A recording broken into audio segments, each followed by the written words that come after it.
Hello guys, welcome back to my channel Sri's Creation, and I also came back with the part 2 of the story The Luncheon.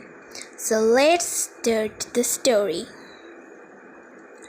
I was startled when the menu was brought, for the price were a good deal higher than I had expected. But she assured me I never eat anything for luncheon, she said. Oh, don't say that, I answered generously. I never eat more than one thing. I think people eat for too much nowadays. A little fish, perhaps. I wondered if they have any salmon. Well, it was early in the year for salmon, and it was not on the menu.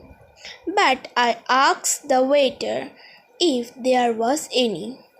Yes, a beautiful salmon had just come in. It was the first they had.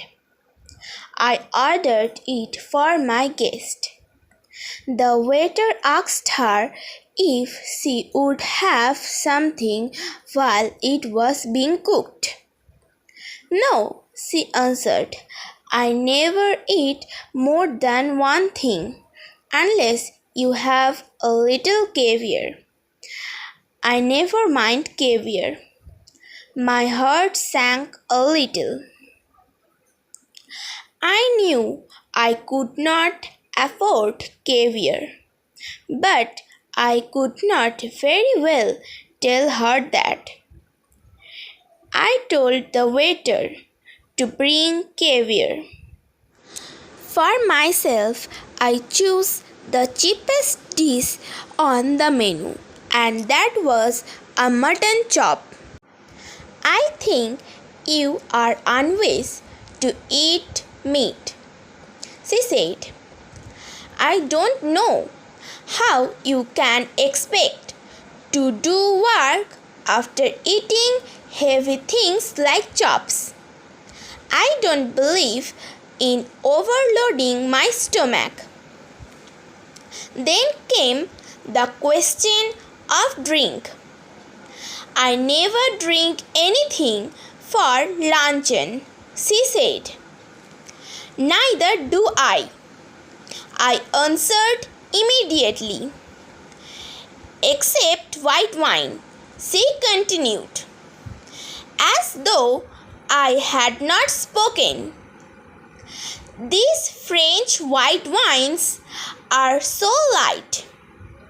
They are wonderful for the digestion. What would you like? I asked, hospitably, but not exactly emotional. She gave me a bright and friendly splash of her white teeth. My doctor will not let me drink anything but champagne, I imaged. I turned a little pale. I ordered half a bottle. I mentioned casually that my doctor had absolutely forbidden me to drink champagne. What are you going to drink then? Water. So she ate the caviar and then salmon. She talked happily of art and literature and music. But I wondered what the bill would come to. When my mutton chop arrived, she took me quite serious to task.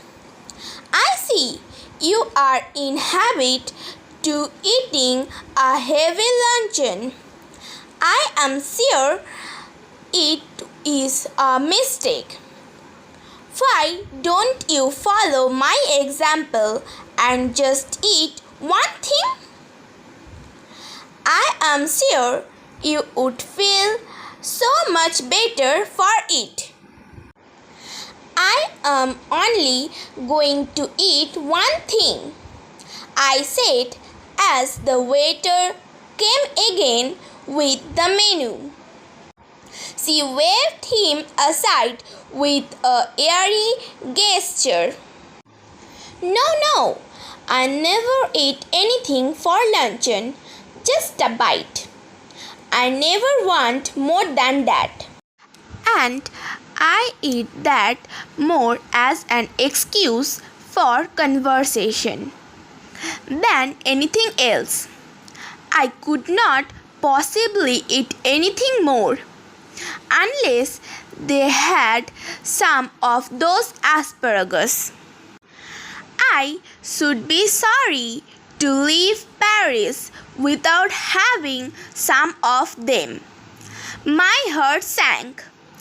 I had seen them in the shops, and I knew that they were horribly expensive. Madam wants to know if you had any of those great asparagus, I asked the waiter. I tried with all my might to will him to say no. A happy smile spread over his face, and he assured me that they had some of so large, so tender, and so very rich that it was a miracle. For today, this much. Do you want to listen the part 3 of the story The Luncheon? Then you should subscribe and like part 1 and part 2 of the story The Luncheon. Bye guys. See you in the next part. Bye.